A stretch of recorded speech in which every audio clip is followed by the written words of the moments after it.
National Weather Service in northern Indiana has issued a severe thunderstorm warning for western Cass County in southwestern Michigan until 4:15 p.m. Eastern Daylight Time.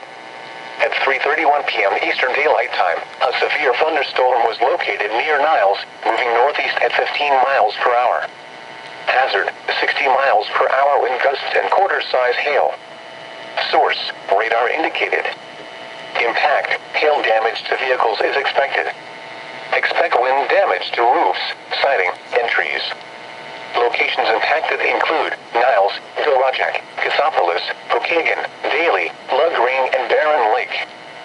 For your protection, move to an interior room on the lowest floor of a building.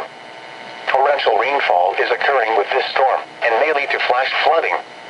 Do not drive your vehicle through flooded roadways.